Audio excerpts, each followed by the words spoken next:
Do you ever feel like your fire's gone out?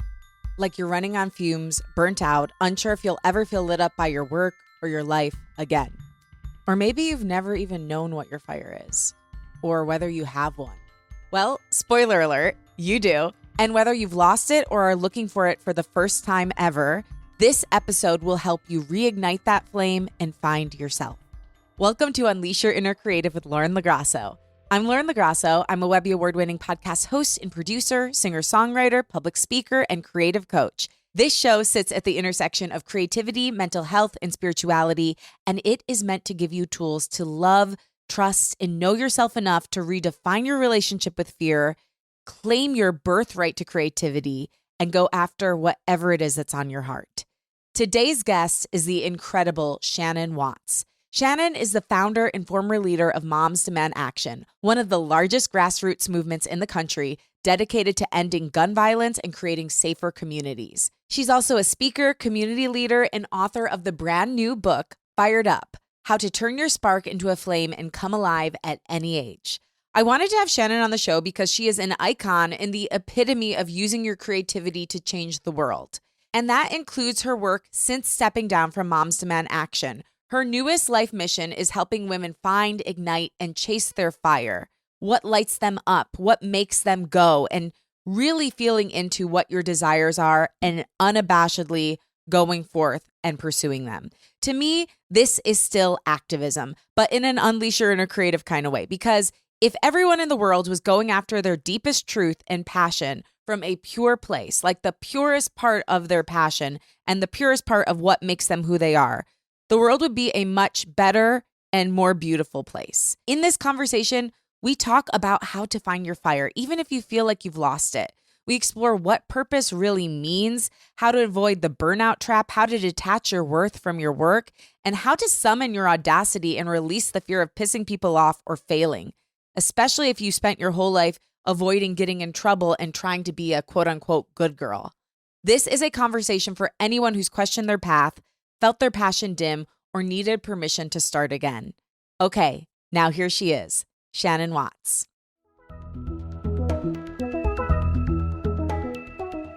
Okay, Shannon Watts, I am so thrilled and honored to be here with you today on Unleash Your Inner Creative, and I'm so excited that you've written a book to help people do just that, to unleash their creativity in their lives. So thank you for being here. Thanks for having me. My honor. And because of my job, I read a lot of personal development books. And I have to say, yours is one of my favorite, if not my favorite, that I've read in the last year. Oh my gosh. That means so much to me. It really is, because it's helpful. You bring in storytelling, there's inspiration, there's practical tools, and they all weave together. I feel like so often in these books, like there's one or not the other, or even if there are all of them, they're kind of not living in the same world. And you found a way to bring in other people's stories and your own stories and these practical tips and storytelling. It's amazing. So I'm really, really grateful for what you've done. Thank you. You know, I read a lot of self-help books too. And what I find often is that there's this premise, but then it's like 300 pages of nothing. Yeah, exactly. And so that's why I wanted to interview over 70 women who were fire starters, right? It's this idea of women who, no matter what their age was, figured out how to come alive. And to me, the inspiration that they offer, it's like, if they can do it, so can I. Right. And the other great thing about it is you interviewed people from all different professions and all different places in their lives, not just like age-wise, but like where they are in their career. So no matter who's reading, the reader is going to be able to relate to at least a handful of stories in there. And the other thing I noticed, which probably is something like only someone who reads self-development books like every month would notice, is a lot of times when people are interviewing other people, it feels like they're doing it because they're like, wait, I have proof over here. It's not just me. I can also share this proof. But it's so clear that you're a community builder from reading the book, because everything made sense and weaved together. And it was like, this is my experience. And then this is also this other person's experience, versus like giving your power away. It's subtle, but I really noticed that. Thank you. And I think the other piece of it is I wanted to interview people who weren't all perfect and weren't on this hero's journey and it just worked out okay. I mean, I interviewed people who admitted some uncomfortable things about even still being stuck sometimes and patterns they fall into. And I don't want us all to pretend like figuring out what we want to do with our lives, personal, professional, political. It's not always a straight linear path. Yeah, no, you had so many people who had over 200 rejection letters in there. I feel like I read that 3 times. So let's get to what we're talking about. You interviewed these people, you shared your own story of being a fire starter. So what does it mean to live on fire? What I found in my own life, and I didn't really realize this until my late 30s, early 40s, and then I saw it play out over and over again, not just in my career, but in my activism, is that women are often taught to fulfill their obligations and men are taught to follow their desires. Mm-hmm. And it is a totally different way of living. And it's just the way that society has created it. And so a few things happen. One is sometimes we start to believe that our obligations are our desires. That's a very easy trap to fall into. I, for example, thought busyness was my whole purpose in life for a decade. But also, it's a practice. It's a discipline. You don't just wake up and say, okay, well, that's it. I'm not going to follow my obligations anymore. I'm just living a life where I follow my desires. We have obligations, right? Right. But my premise is, what if women lived so that they were constantly asking themselves, what do I want? And we don't not live that way because we're weak. It's because we're wise. We see the way that society and the systems are set up. What would happen if women did pursue their desires? Well, institutions would topple, governments would fail, family systems would fall apart. We know what would happen. Society knows what would happen. And yet we still have to push anyway, because I have seen so many women either take huge leaps or little baby steps toward living the way they really wanted to live, a way that was authentic to them. And it was completely life-changing in the best ways. Yeah. So can you give an example? Like, what is fire and what is not fire? So living on fire is a metaphor. And I should say that I took a whole bunch of self-help books that I love to a friend's house who's a pretty famous author. And she looked at them and she said, these are all very boring and you are a fiery person. Yeah. And that was when I was like, oh, she's right. Like, this is the metaphor for how I feel and how I live and how I want all women to feel and live. And so living on fire is really living in a way that is constantly looking at two things. What are the things that are holding me back? Mm-hmm. What are the things that are calling me? It's almost a constant audit, a curation of how am I spending my time? How am I allotting my priorities? How am I thinking every single day about what do I want? And so that is the metaphor of living on fire. It's basically coming alive. It's fire starters are women who decide that they are going to prioritize their desires over their obligations. Yeah. And you spoke a little bit to it, but can you go over some of the consequences? Because one thing I really dislike is when somebody's like, how did you follow your dreams? They're like, I just did it. It's like, there's so much undoing and doing in order to just do it.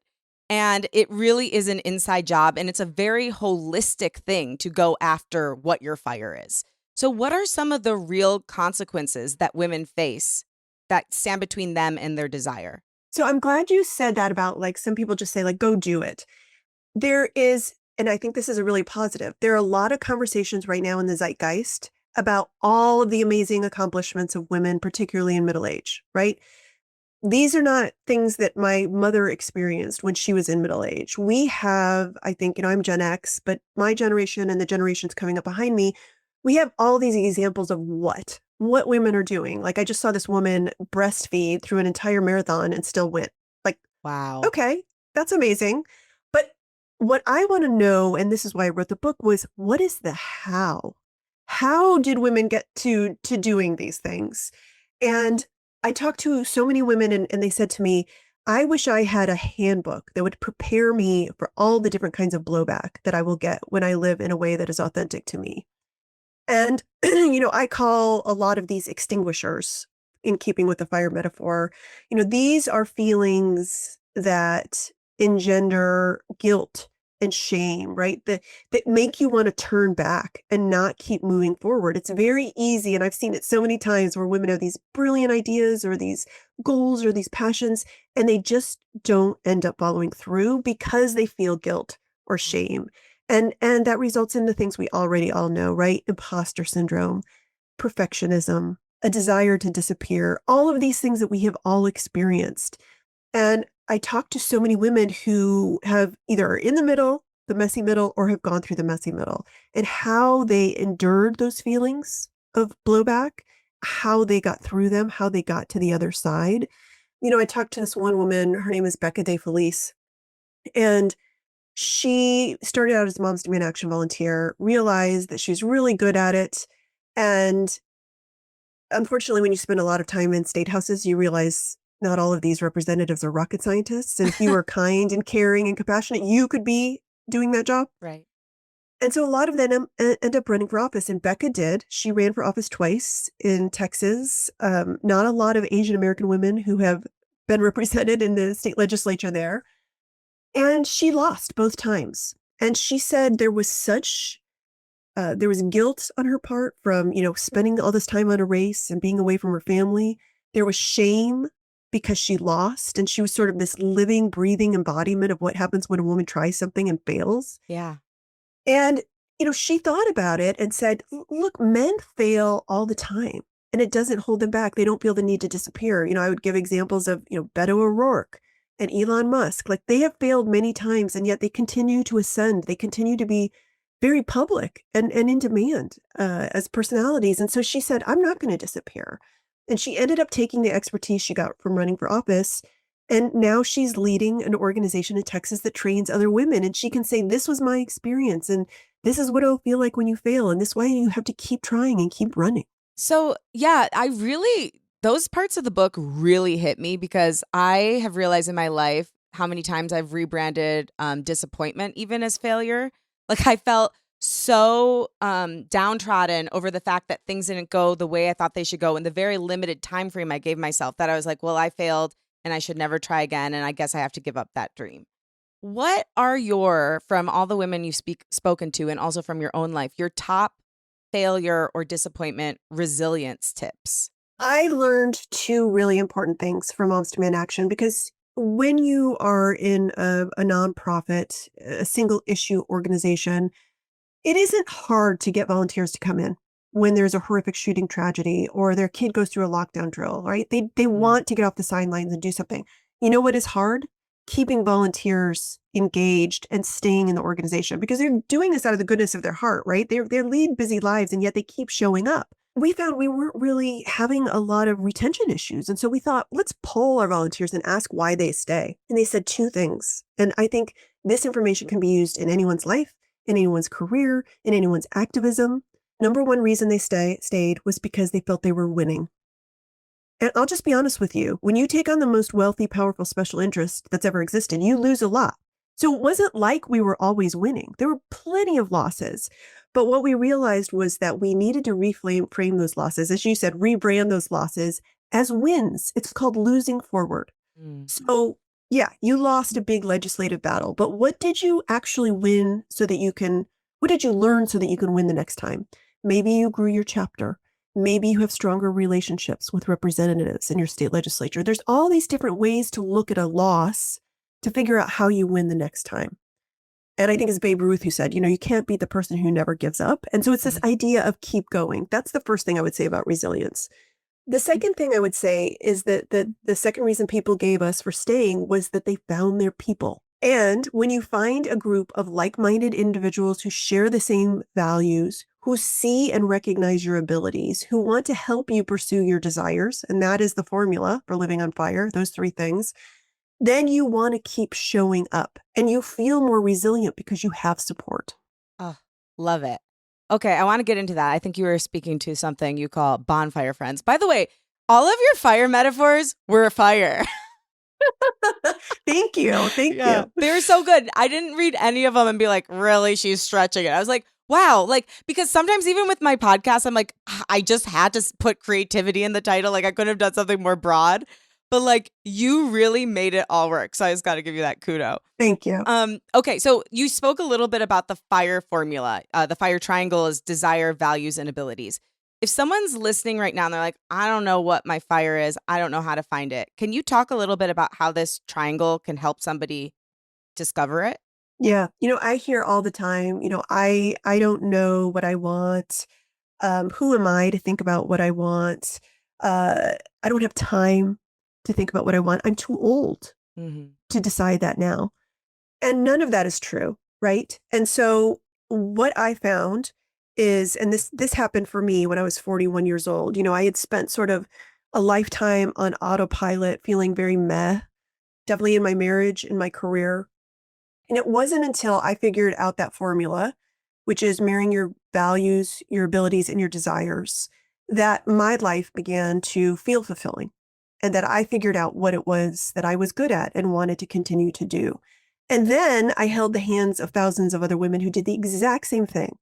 Whether it was a data entry lead who came into the organization and saw she was really good at leadership and organizing, and then she decided to run for office, and then she decided to start her own organization, right? So this FIRE formula, in order to live on fire, is a practice. It isn't something you just say, okay, these are my abilities, my values, and my desires, and here we go. There's so many exercises in the book that help you figure out what are your values right now. And there's, if you follow Brene Brown, there are hundreds and hundreds of values, and they change throughout your life. When I was the mom of young kids, my values were much different than they are now as an empty nester. That doesn't mean those values go away, but they ebb and flow. They take priority over others. So just even sitting down and categorizing, what are those, and keeping track of them? What are my abilities? I think often we lose sight of who we are and what we're good at. There's an exercise in the book where it's like, go ask other people how they see you and your abilities. Think about what you did as a kid that lit you up and just made you feel so great. And is that still something that you really care about and you're passionate about? So taking an inventory of all your skills and abilities, and maybe there are more that you need to go get. You can, some abilities you have are innate, some are acquired. And so thinking about where you are there, and then what are your desires? And as I said, there are false desires, busyness, happiness, purpose, all of these things that were sort of sold in a capitalistic society. And there are ways in the book to determine what are the things that society are telling me that are my desires, but what are my actual desires? What do I want to be and do? And this is a big word. I know it's loaded, but like, what do I want my legacy to be? Mm. Well, what do you see legacy as? Legacy is this huge word. And I think in my mind anyway, it's equated with men, like men who create foundations and men whose names are on hospitals. Yeah. And I'm picturing a guy being like, my legacy. yes, it's a huge, lofty idea. And when you ask people what they think their deathbed regret will be, and I asked women for this book, it was often that I spent too much time pursuing what I wanted at the expense of my children, or that I didn't live a life that was authentic to me. Like we have all these fears built up, and so we don't sort of live fully. And I decided I don't want any woman to get to the end of her life and feel like she didn't burn. I'm on the other side of that chasm. All my kids are adults. None of them say to me, I can't believe you weren't at that soccer game in 2006. Or you didn't go to the fourth showing of my Peter Pan play in middle school because I was on the road with Moms Demand Action. Do you know what my adult kids say? They say two things. One is, I'm so grateful you had other things to put your time into, not just my homework, in my life. And also, you gave me an example of how I could live as an adult, figuring out what I wanted, what lit me up. So legacy is just living a life that is authentic and true to you without all of the fears and the anxieties that society and we internalize and put on ourselves to live a certain way. I love that. You also talk about desire, and you spoke a little bit about this in the fire triangle, but why is that such an important thing for women to get in touch with? I think we get dislocated from our desire. And, even that word is loaded. Like it comes with all these sexual connotations. Like, what is desire? Is a woman desirable? Is she desiring? And to me, it is about being passionate, about pursuing the things that make you feel alive as a person, because it is sort of a virtuous circle. When a woman figures out what she wants and she goes after it, she finds her people and she figures out how to, make these baby steps. And I want to be clear, I don't mean go start an organization like I did. It can be as ordinary as having a tough conversation, going to therapy, asking for a promotion, right? It doesn't have to be these big lofty things. But when you figure out what it is you want and you go after those things and it inspires this confidence in you, this virtuous circle of wanting to help other women do the same thing and finding your people, like it all becomes this shift in your life that is positive. Yeah.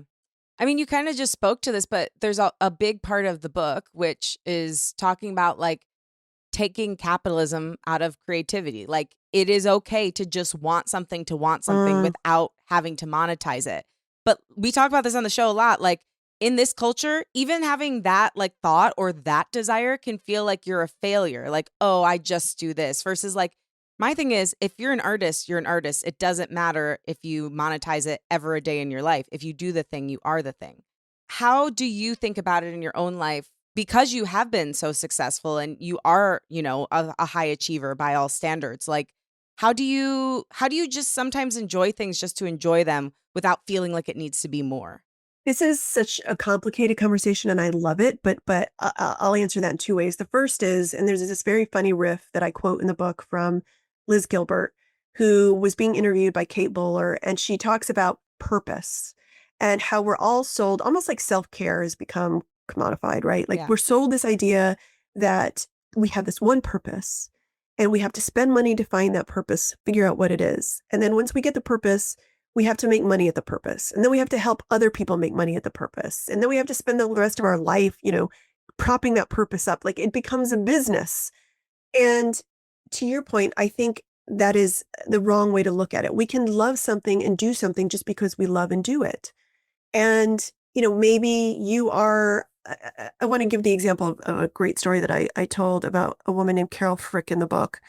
She wanted to be a writer and she ended up being a gym teacher because it paid the bills. And that's what she did. But after she retired, she really wanted to go back to writing. And she came up with this idea while volunteering at an animal shelter that she would write a book about a couple that falls in love at an animal shelter. And she had to teach herself how to write a book. How do you write dialogue? How do you create chapters? She did all of this after retiring. And then she ended up being a published author in her 70s. And she said, I didn't care if I made money at it. Like, I just wanted to do it because it was something that was important to me my entire life. And I wanted to fulfill that desire. So there's that piece of it, right? Then there is the more complicated piece about women and money. I was a full-time volunteer for 11 years. And I talk in the book about how I think I martyred myself a little bit. It comes back to those extinguishers. I was pursuing what I wanted, but I felt like society, and I didn't realize this until later. I wasn't thinking this at the time, but I think my thought process was, people will know I'm a good girl if I don't take any money for this work. Yes, I'm taking on a gun lobby. Yes, I'm, high profile and I'm putting myself out there, but I'm doing it for free. And I did that for 11 years. Meanwhile, my mostly male colleagues, were making a whole lot of money. And I don't think that was a great example to set for other women volunteers. And so I talk about this in the book. It's called a passion tax. Mhm. So it is important for women to walk that line. Like, yes, you should pursue your passions, whether or not they enrich you, but also you shouldn't do it just because, you should not take money for it because you feel guilty. Where are you at in your journey with that? And how are you approaching that as you're putting out this book into the world? And like, I know from the publishing industry, like there's a push to sell. And you talk about how this was your childhood love and you're reigniting it and it's so pure. How are you walking the line and balancing that in this creative exploit? Well, I have a publicist who said, you will never do anything for free again because you are value. You have Yes. value. And that doesn't mean I'm getting paid, tens of thousands of dollars for every speaking engagement, but it just means there is some kind of fee involved that shows that, to me at least, that I have value. And that has really changed the way I look at myself. And so that has been an interesting journey for me. But the other thing is, I did this activism for 11 years until I stepped back. And in 2023, And what I realized is, yes, I love activism and I love organizing, but even more than that, I love summoning the audacity of other women. And so I will always volunteer to help women run for office. I will always, do whatever I can to support them, to get them in office. And promoting this book has been a joy because it all goes to that desire of helping other women summon their audacity. Yeah. And I love that you're talking about this because for a long time, I have talked about something I like to call soul, SOULCIAL, social justice. And I look at what you're doing with helping other women summon their audacity and go after their desires as part of that. How do you see igniting your own fire and starting to follow that as being activism? Like, how do you see that playing out in the world? Mm. Well, look, I think given the state of the world, women cannot afford to sit on the sidelines. And I don't just mean activism. I mean, this book is really about your fires, and it's not just one fire, right? That would be a purpose. This is about fulfillment. There are going to be many fires in your life, big and small. And hopefully they are political, professional, personal, right? They run the gamut of that. What I realized as I went through Moms Demand Action was that I just get so much fulfillment out of helping other women figure out what it is they want and to go after that.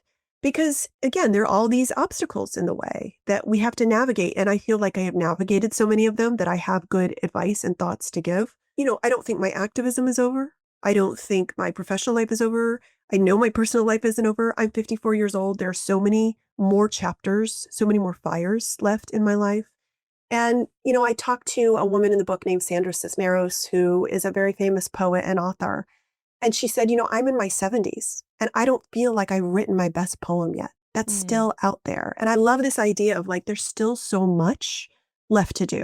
Yeah, and I do see this as activism. Like, I think if we had a world full of fully lit up people who were doing what they really knew they were meant to do, who are following the fire minute to minute, our world would look pretty different. Yes. Okay, I want to go back to what my friend LaToya calls the fear of pissing people off. You talk about it in depth in the book. It's something you've really had to work with and overcome and probably still dance with at times. Can you tell me about your journey to releasing this fear of conflict or pissing people off or not being seen as the good girl? What has that journey been like in your life and where do you stand with it today? Oh, I mean, the amount of blowback that I received in so many different ways when I started Moms Demand Action. First of all, the minute I put my Facebook page up, I started receiving threats of death and sexual violence. And I can remember very clearly about 2 weeks in calling the local police to say, like, there's this person who keeps driving by my house. Could you just kind of keep an eye on the neighborhood? And he said, well, ma'am, that is what you get when you mess with the Second Amendment. And it was kind of when I realized I was either going to back down or to double down. And that's a decision we all make all the time, right? Am I going to back down or am I going to double down? And I'm very grateful, and in large part because I had all this outpouring of support from women across the country, complete strangers, that I felt like I could double down.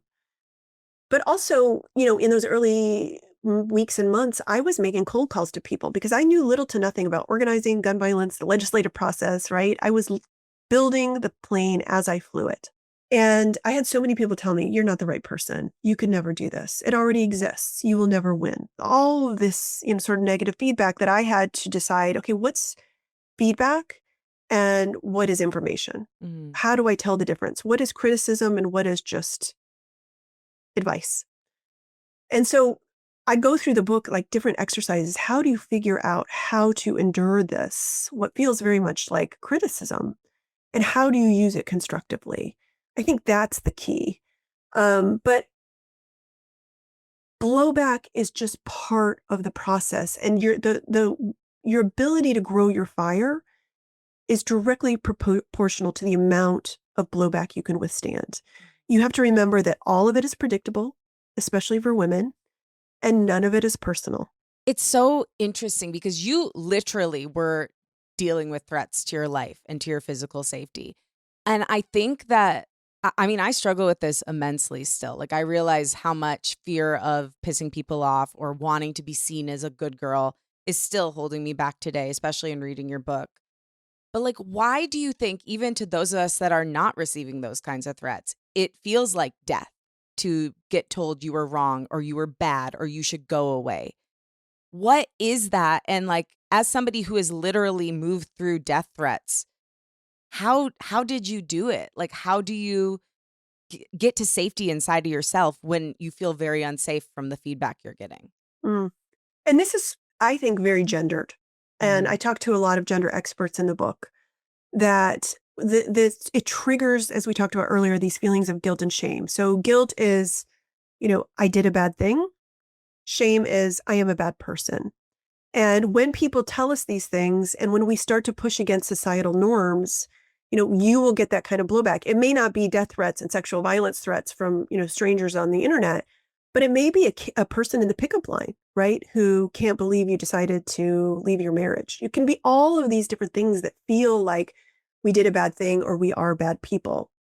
And there are different ways to process this, which I go through in the book, but the most important thing is that and there's an expert, I think it's Eve Rodsky, who calls it CIYOO, complicit in your own oppression. Mhm. So you start to get so afraid of this, or you buy into this, or you believe this, that you act in the way that you have to stay within these parameters. You cannot go outside of them. And that kind of freezes you in this box in your life where you can't get outside of it. And so I do think it goes back to understanding it's not personal, knowing that it's going to happen, finding different ways to get through the messy middle. And frankly, I think a big part of that is just support, right? Finding support from your family, from your friends, figuring out how to ask for help. Um, Therapy is always a great option too, if you can afford a therapist. I talk a lot in the book about journaling. That was really how, after I realized in my late 30s that I was stuck and I couldn't confide in my husband because our marriage was part of the problem. I couldn't afford a therapist. So I did a ton of journaling, and it really began to create a roadmap for me for the life forward. But there are all different ways I describe in the book. How do you take the blowback? First of all, expecting it, right? Knowing it's coming. And then how do you digest it and not take it personally, not internalize it, not let it make you turn back, right? Whether you're going to double down or back down. And continuing to move forward with those people in your life. And maybe we're going to talk about this, but it's also this idea of a control burn, which Yeah. is how do you audit the things in your life that are supportive to you and help to you and those that aren't? Yeah, let's talk about the controlled burn. I love this part. So, can you describe what that is and how you kind of discovered this way of figuring out what fits and what doesn't fit into your life and your fire? Yeah. Some of this sounds intuitive, but if you're not doing it in practice, it's not gonna help you. Like, if you Mhm. just have it in your brain, but if you're actually doing these exercises and writing in your journal, putting it on paper and saying out loud and having, others hold you accountable, then it probably, it's gonna make it more difficult to come to fruition. So, in nature, prescribed burns that we all know, especially if you live in California, they do these burns to prevent wildfires, to prevent out of control fires. And so if you are burned out, if you are having a hard time and with a blowback, if you are really struggling to figure out how to make time to pursue the things that you want, you do a controlled burn. And it's really an audit and also boundary setting. Mhm. So what are the things that are draining my energy? What are the things that are building my energy? And I interview so many different women in the book who've had to do controlled burns, some of family members who are, toxic is sort of a pejorative word, but it's this idea of who are people that have really my entire life rooted against me and are holding me back. And for some people, that was a family member. For others, I talked to a woman who found that during the pandemic, she stopped feeling alive in her life, and thought she was doing two things. She was doom scrolling and she was drinking a lot. And so she did this controlled burn where she cut back on those things and built in more time to do things that filled her up instead of depleted her. And I had a really interesting conversation with a woman. Her name is Milk. She's a pretty famous singing artist. And she thought she got what she wanted. She wrote this amazing song for the Women's March. She went viral. She got a record label. Like, she was doing all the things that she thought were going to make her fulfilled. And yet she never felt more lonely, more unwell. And so she did the same controlled burn. And what she did was she got rid of that record label. She was struggling with an eating disorder. So she went into her closet even and got rid of all the clothes that were constricting her. Mm-hmm. And she just kind of like went through the list of what is holding me back and how do I undo those things so that I can move forward. And so there's so many exercises in the book about how you can do your own personal control burn. Yeah. And how do you know? Because you did talk about how, even leading up to stepping down from Mom's Demand Action, you, for many years, were like kind of making these lists and trying to figure out, okay, is it time? Is it not time? How do you know whether you're just like burnt out and you need a rest or if the fire is actually out and it's time to move on? So this goes back to your life should be full of large and small fires. When I started Moms Demand Action, there were a bunch of strangers, particularly in Silicon Valley, who were helping me. And I was on the phone with them one day. And at the end of the call, one of them randomly said, well, whatever you do, don't get founder syndrome. And I said, oh, of course not. And then I had to Google that because I Yeah. had no idea what it meant. Like never. And it's this idea that when someone starts something, their ego becomes so intertwined with it that when they leave, they either burn it all down because they can't stand for it to exist without them, or it fails because it just can't exist without them. And I knew that I did not want that to happen with Moms Demand Action. I didn't want it to be about me or my ego. I wanted it to be about the cause. And so I made it a practice, this idea again of a practice, a discipline, to ask myself every year at the beginning of the year, is this the time for me to step back? Realizing that power should not be finite or should not be infinite. It should be finite. I wish more people in Congress and companies knew that, but like, what a world it would be if we were all getting ready to hand over the power, right, to somebody Right. else eventually. And for those first few years, it was always no, because I just started the organization. Then it started to be maybe, but there would be a horrific tragedy or, there'd be a legislative priority and I would stay on. And then finally in 2022, when we passed the first federal gun safety legislation in a generation, I was standing in the Rose Garden as President Biden signed it into law. And I just knew intuitively, it was like I heard a voice inside me that said, this is it for you. This is the bookend to your activism.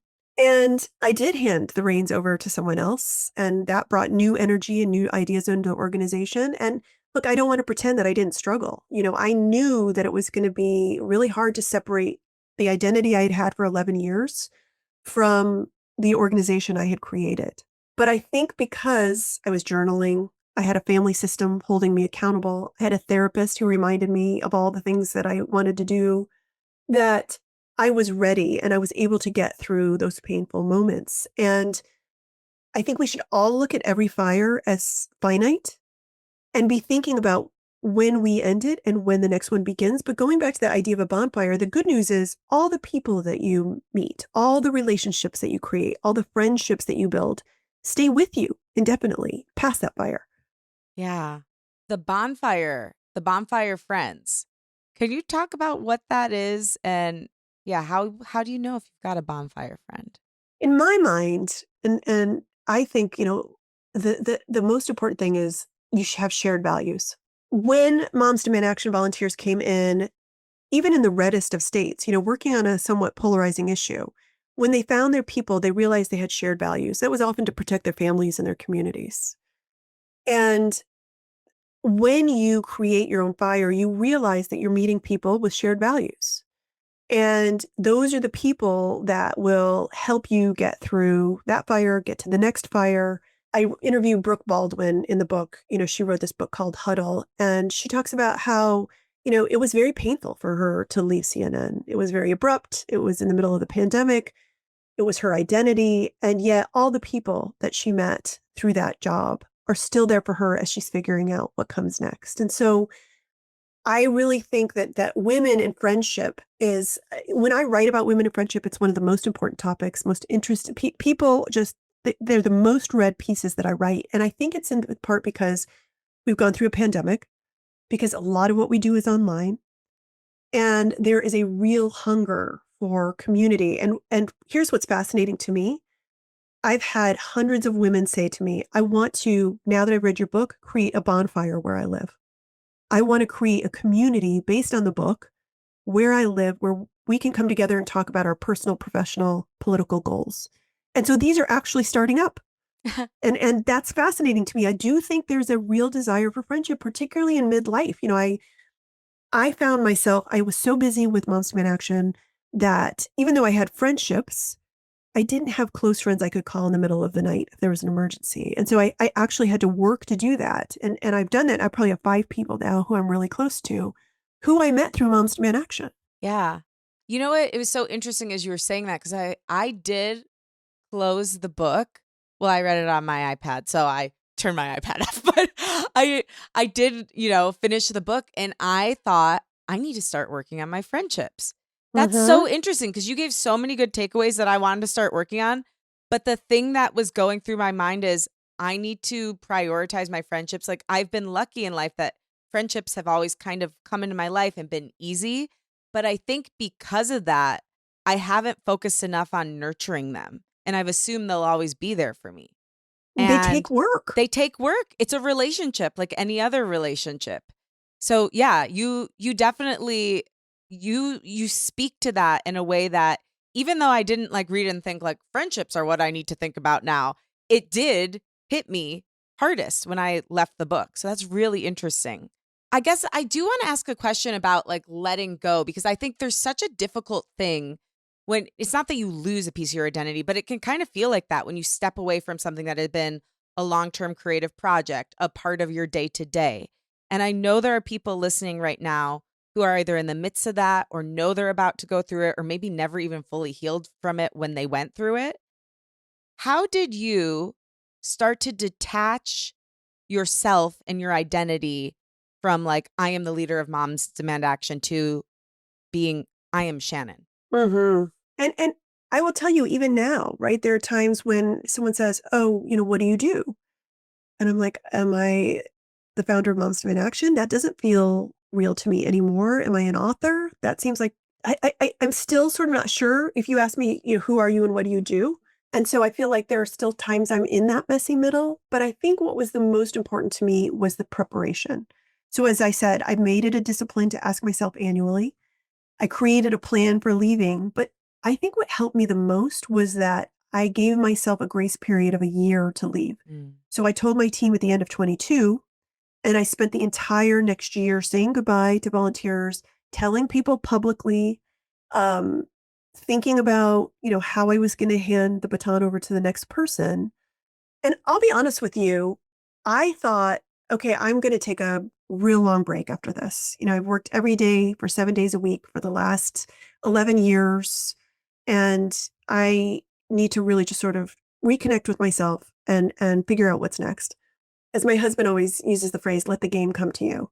Mm. And it wasn't long after I announced publicly that I was leaving that I was running on the treadmill. I looked down on my phone. It's Maria Shriver calling me. I don't know Maria Shriver. Love Maria. She's amazing, Yeah. right? And so, of course, I stopped the treadmill and got off. And she said, I have a book in print and I want you to write a book for me. And I said, okay, well, what would you want me to write about? And she said, whatever you've learned about women. Mm. And I just thought, when will I have this opportunity again? And I never imagined that that was going to be what happened next. So I do think it's this idea of, after there is a fire, the first thing that appears is something called fireweed. It's this beautiful wildflower that can withstand fire. And it is the first thing to grow, and it clears the way for other things to grow. And to me, that is just so emblematic of knowing that there is more out there, there's more to do, and that you can use everything that you've learned in this next role, whatever that is. So would you say writing and empowering women is your fireweed? I really do think it's this idea of summoning the audacity of other women that will always be there in me. It has been there my whole life. When I was growing up in Rochester, New York, a place where there were all these suffragists and civil rights activists, and we would go to their homes for field trips or where they spoke. And I was just taught to emulate, to see these people as heroes. And so I think that's always been inside me, even through all the, even when I was working in public relations, and even when I was going through a horrible divorce and all of these different things, that was always sort of the thing, the North Star inside me. You know, you talk a little bit about this, but I really believe creativity and spirituality are deeply interconnected and kind of, in my opinion, they're the same thing. But I know you're a practicing Buddhist, and I'm curious, how has that influenced your creativity, the way you share in the world, and just your general way of being? I was raised by a very devout Catholic. My dad was in the seminary to be a priest for about 10 years and left when he was 23. And so I was really sort of inculcated into this Catholic culture, and it just never felt right for me. That is not to diss Catholics at all. It's just, it didn't feel like home.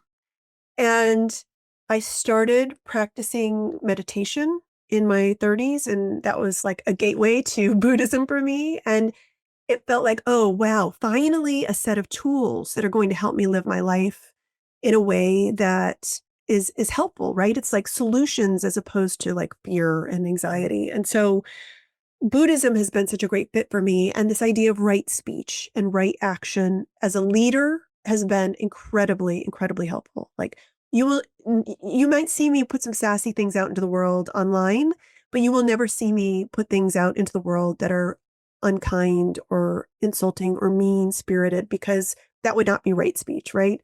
And I'm not saying I don't make mistakes. I have made many mistakes along the way, but I think Buddhism is also for me a way as to sort of manage my ego. That's everything from, deciding when to step back to making sure that everything wasn't top down. There was also bottom up where you were getting input from other people. And so Buddhism is for me an incredibly important tool.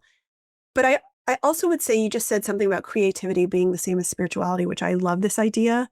What I have found is that when you apply the fire triangle and when it works, because it doesn't always work, it's almost like, trying to light a fire, like it takes several times to get it going.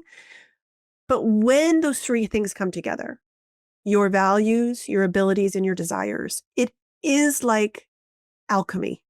It feels like magic. When I started Moms Demand Action, it felt like touching the divine. Mm. And I think that is creativity. I totally agree. I think it's seeing the divinity in yourself and others and the connection between all of us. Speaking of that, you spoke about your younger self, and I do believe creativity is deeply and innately connected to the inner child. It brings tears to my eyes to think about that your childhood love is writing, and now you're getting to it and you're living in it and you're showing up as a writer daily. What has it felt like to step into that? And yeah, I just want to start there. What has it felt like to claim that title of writer? It feels very true to me. It's what I've always loved. So this is another interesting subject because it brings up neurodiversity, which I think is also a discussion that's really happening for women right now in the zeitgeist. I was diagnosed with ADHD in 1984. I was 13 years old. As a girl diagnosed with ADHD in the 1980s, it was bad because, it was mostly considered something that boys had. It wasn't something that was really widely known or diagnosed or treated. But my parents decided not to medicate me because there was still very much a stigma associated with that. I barely made it through middle school. I barely made it through high school. I barely made it through college, right? I graduated over and over again by the skin of my teeth. There was a lot of suffering, a lot of struggling. And I had gone to the University of Missouri to become a journalist. I was obsessed with Woodward and Bernstein. I wanted to be the woman version of that. Watergate was something that just really was fascinating to me. And I couldn't get through the journalism school because I couldn't get through statistics. Thanks to, I have a math learning disability. And so ADHD in many ways has been, it's a little cliche to say it's a superpower, but it is. It's why I could go deep in Moms Demand Action every day, 10 hours a day, even though I wasn't a survivor. It just was so important to me. And so for me to have gotten through all those struggles with ADHD and come out the other side and still have this passion for writing and still be able to do it, albeit in a different way. I spoke at a conference recently and I was asked, what was a common theme that you learned among the 70 women that you interviewed? And I will tell you that over a quarter of them also said they had ADHD and that they struggled. But now they see it in retrospect as something that made them unique and made them successful and made their brains work and think differently. And so for me to have gotten through that and still be able to be a writer, but also to know now with hindsight of, 40 years, that I wasn't stupid, that I wasn't a loser, that I was actually incredibly creative and in many different ways gifted, but it took a lifetime to be able to live the way in an authentic way, right? That isn't just the way the system is set up. Yeah. If that 13-year-old self was standing in the same room with you today and seeing all the amazing things you've done, this incredible book you've written, your Substack, the communities you've built, what do you think she would say to you today and why? I think she would say it isn't about the educational system. You don't have to do well in the system. It isn't built for you. You probably can't do well, but that doesn't mean you won't do good. And what would you say to her? Oh, I would say keep going. That you don't have to fit in, that you don't have to do everything perfectly, that it's okay if your grades aren't all A's, and that if you figure out what it is that lights you up and you pursue that you will be successful. And I don't mean monetarily, I just mean in your life. Shannon, you've shared so much amazing insight and so many great ways for people to start their fire. I'm wondering if you have any final words of wisdom for somebody listening who is on the precipice of starting but afraid. What do you think they might need to know? I think they should ask themselves if they are living their lives from the outside in, meaning what society tells them, or from the inside out. And I am guilty of having spent many decades living outside in instead of inside out. And to really think about all of the things that you've given up on, desires, hopes, dreams, because you think they're unattainable. They're not. And you still have plenty of time. You're not too old to figure it out. And do it in a community of other women. As I said, there are online and offline communities now popping up around the book, and you will find your people and you will find fulfillment. Yeah. And wait, speaking of which, I was on your Instagram today. You're doing some sort of community with people. Do you want to talk Yes. about that? Yeah, Firestarter University will start in September. There are already something like, I don't know, 400 or 500 women signed up for this.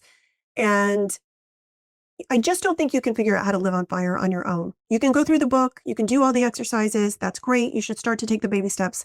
But when you're in a community of other women, and these women could become your bonfire, right, down the road, it is just easier and it helps you get through that messy middle. So we are going to start in September. It's all online. It's going to last for a year. When you pre-order the book, you get admitted for free. And I'm just really, really excited, not just to teach, but to learn from all these amazing women who are going to show up. Yeah, it sounds amazing. So is it going to be a weekly thing? Like, what does the container actually look like? It's once a month. Once a and month. We're going to come together online, but you are, it's a community that lives on Substack. And so all of these people can constantly be in conversation and talking to one another. Amazing. Okay. Well, you listening, join the fire starters. And Shannon, thank you for everything you've done in the world, you continue to do. And most importantly, thank you for being who you are, because it's the best thing about you. Well, you're a fire starter too. Thank you. Oh, thank you, Shannon.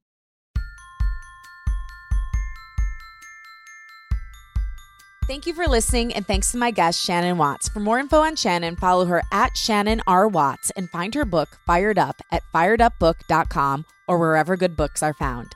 Unleash Your Inner Creative is hosted and executive produced by me, Lauren LaGrasso. Edited by Blondell Garcon. With theme music by Liz Full. Again, thank you, my sweet creative cutie. If you like what you heard today, remember to rate, review, and follow the show on Spotify, Apple Podcasts, or wherever you get your podcasts. Share the show with a friend and post about it on social media. Tag me at Lauren LaGrasso and at Unleash Your Inner Creative, and I will repost to share my gratitude. Also tag Shannon Watts at Shannon R. Watts so she can share as well. My wish for you this week is that you take one step to start and kindle your fire. Use one of the techniques Shannon mentioned on the podcast. Let's all do this together and compare our notes. I love you and I believe in you. Talk with you next week.